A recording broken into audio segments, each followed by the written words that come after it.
Welcome back to Adam's Saruwatari Extreme, the Lamborghini Murcielago LP640. Affectionately known as the Murci, arguably the most recent Lamborghini V12 to reach iconic status.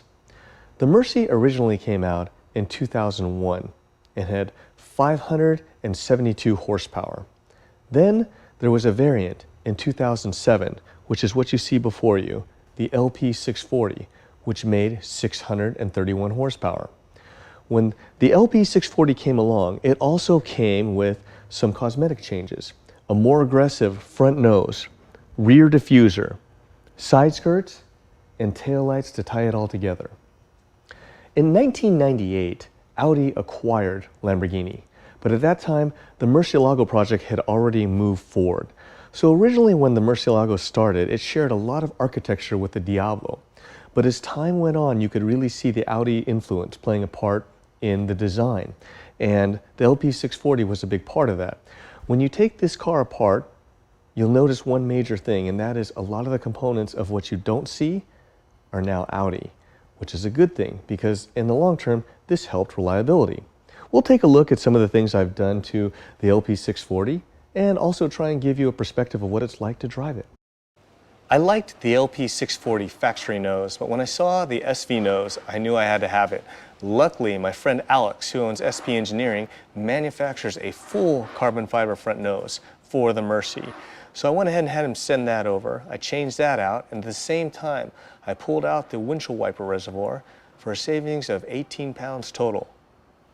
Another component off of the SV that I just could not live without are the side mirrors. The Murci has many rare attributes.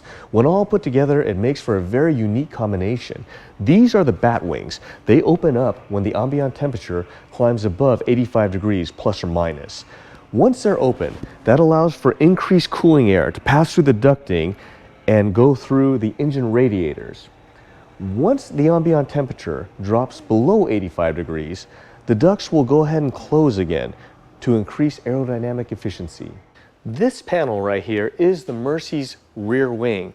At a specified speed, the ECU will go ahead and raise the wing to increase downforce. Then once the speed drops below the threshold, the wing will go ahead and retract and come back down. The heart of the Murci is the naturally aspirated 6.5-liter V12 that produces 632 horsepower and 487 pounds of torque.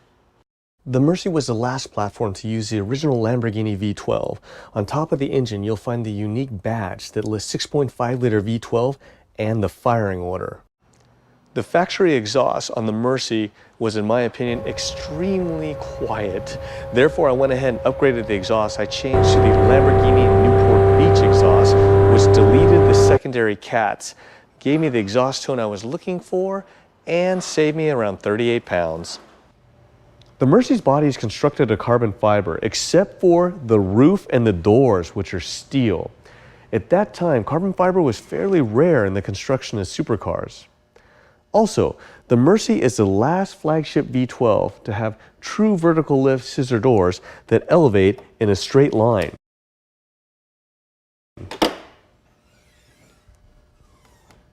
The Murci had two transmission variants available, a 6-speed manual and then later a 6-speed e-gear, which of course, as you know, is the same transmission, just computer controlled and automated.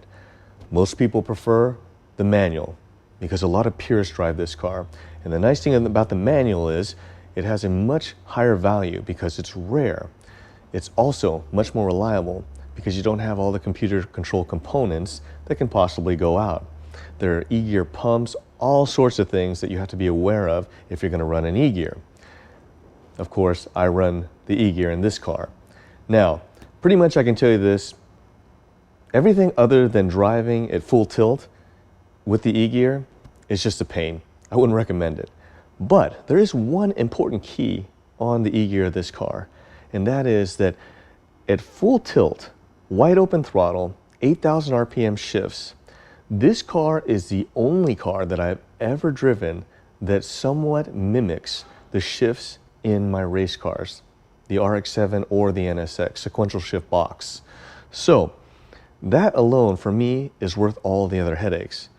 For you, It may not be, but it is the only car that I've ever seen when I actually shift it that it just feels like it wants to push the drivetrain right out the back of the car. That being said, traffic, driving around town, it's fairly horrid. And then above that, you have the clutch wear. Since this car wears clutches insanely fast compared to other cars, part of it's all-wheel drive. Second thing is it weighs a ton. All these things just combine with the E-gear, driving properly to engage. The clutch just wears. Any way, shape, or form you look at it, it's something you have to think about. And it's not cheap when, of course, the clutch goes out, and I've talked to all of you about the throw-up bearing. So these are all things to think about on which transmission would be right for you. The problem, of course, being that the manual transmission is just, of course, very difficult to find. On the Murci, instead of custom designing wheels like I did on the SV, I ordered a design that DPE already had. That way I was able to get them processed in about 4 weeks. Right here, this is 19 by 8.5 in the front, and they're wrapped, of course, in Nitto Envos 235/35/19s. I went with the CS5 design because I knew it could accommodate the gigantic lip I wanted to run on the rear on the 20 by 13 wheels. They're also wrapped in Nitto Envos 345/25/20s. The interior of the Murci is a mixture of leather and carbon fiber. The seats are actually much more comfortable than they look, even suitable for long trips. And always, the diamond stitching is a nice touch. The Murci runs double wishbone suspension that works fairly well, but really how this car gets the job done, it just powers its way through everything. It really lives up to being the raging bull. On the front, it has a lift system, which makes life a lot easier if you're daring enough to try and tackle everyday tasks in it. I do wish that the lift system was faster, like on the newer cars, but having something is better than nothing, especially in these cars that are so low. On the rear, it has dual shocks per corner, which is something I don't come across very often. When the Murci finished production in 2010, almost all high-performance vehicles had stability control. Oddly enough, the Murci never had stability control. It solely relied on traction control. In fact, Lambo would tout that it was one of the last cars to provide the pure driving experience. Relying on only traction control is not a good thing. This is the reason why. To compensate for not having stability control, to keep people like myself from balling them up and spinning off the road, they had to turn up the traction control to 11, meaning it was really, really aggressive and very intrusive. What that would mean is even driving in normal situations, which most of us would not consider dangerous or life-threatening at all in any way, shape, or form, the traction control would come on and just pull tons of power. It would actually make for a very mild and somewhat boring driving experience. So the only way around this would be to turn off the traction control. The problem with that being is there is no help then, nothing, you're on your own, flying solo. So if you get too aggressive, all of a sudden, like myself, you'll find yourself spinning around and facing the wrong direction in traffic. There's really no other option. It does make for a very, very exciting experience, but you have to have a ton of self-control to make sure that you don't wad it up. You're left with two options. Option one being a very mild experience with the traction control on, or option two being the very wild experience with the traction control off. This car weighs around 3,850 pounds, plus or minus. It's extremely big. The all-wheel drive system is less than desirable. It fights itself. Tight turns are just not a possibility. Be prepared to make a 5 or 20-point turn if it's tight radius. The interesting thing, though, is when you get it right, this car is by far the most rewarding car that I've ever driven. The steering's heavy. Even going to get fuel becomes an issue because the front lift system is slow, so you have to think way, way ahead of your route and how you're going to get in and out of the driveways.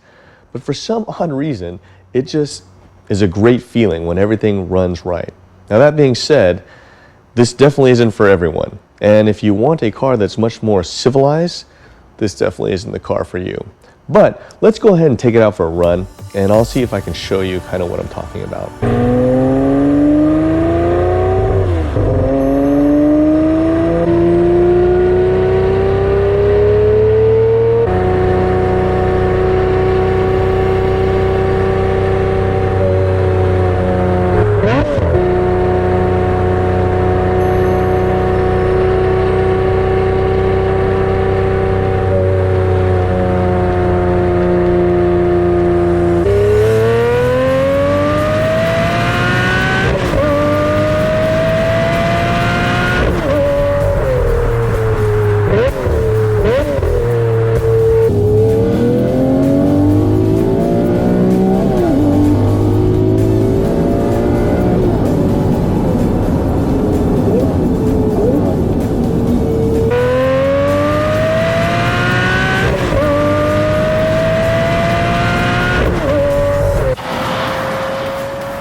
The Murci has a sport mode that when engaged, the ECU will change the map to provide quicker throttle response and more power.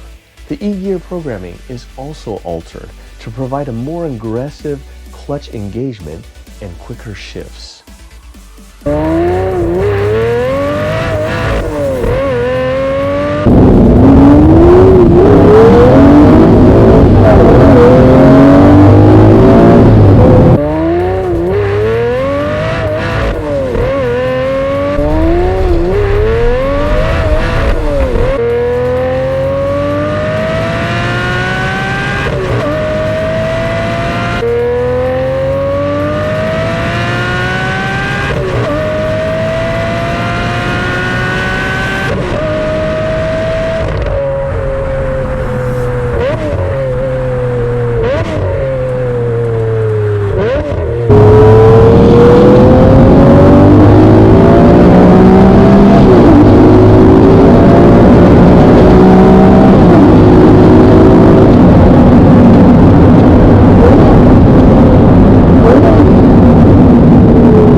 There were only around 4,000 Murcis ever produced. The exact number depends on who you ask, but the car is and still will remain to be very exclusive.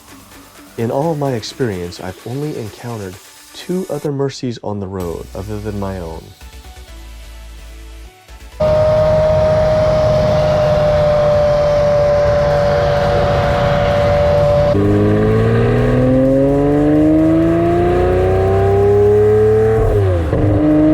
I hope that gives you somewhat of an idea of what it's like to drive the Murcielago and the total experience.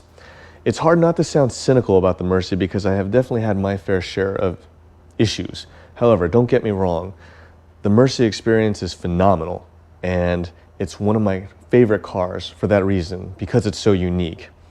Now, something else to talk about is value in buying and selling cars. Something to consider about the Murci, and I'm not trying to sell any of you on it, just something to think about. The Murci actually was less than half the cost of the Aventador SV. So if you were to ask me which way I think is a better deal, hands down the Murcielago, because you get the V12 Lamborghini Experience, which is like no other. You save a ton of money, and the Murcielago is at a different point than the SV. You can kind of look at buying and selling these cars in 2 different ways. One, like everyone says, don't try and buy and sell to make money, because most likely that typically does not work out too well. There are a few that it works out for, but if you look at most of all of the collectors and people that purchase these, they're not making their living from buying and selling these cars. They have another occupation which facilitates the funds for them to buy and enjoy these cars. And sometimes they're lucky enough to make some money. A lot of times what they don't tell you is there are a lot of deals where you're not going to make any money. So if you buy new and you enjoy it for a little while, there's a chance you can sell it and not lose a ton of money, or possibly even make a little money. It is rare, but it does happen. The other way to look at it, which is the safer way, especially in this day and age with manufacturers changing production numbers, increasing different models, the market being flooded, it's definitely a lot more difficult to strategize with nobody knowing what the manufacturers are going to do. The Murci's at a different place. It's actually on the lower end where it's actually turning the corner from where it's depreciating to possibly appreciating. And it actually has gone up a little bit, and this might be an opportune time, something to think about. And the reason why is, as it climbs, then you have a chance of not losing a ton of money. You can enjoy it. And when I say not lose a ton of money, the reason why I say that is because if you calculate your sales tax, your maintenance, your repairs, they add up quite quick. So if you take that out of the equation, then a lot of people can say, oh yes, I made money. But if you actually calculate your total costs, oftentimes you're not going to make money. That's just the reality of the situation you want to be aware of. You want to buy what you like to enjoy, because it just probably isn't going to work out the way that a lot of people say it will. Anyways, that's something to think about. I hope you liked this video. If you did, please give it a thumbs up. If you want to see more, subscribe. Other than that, see you next time.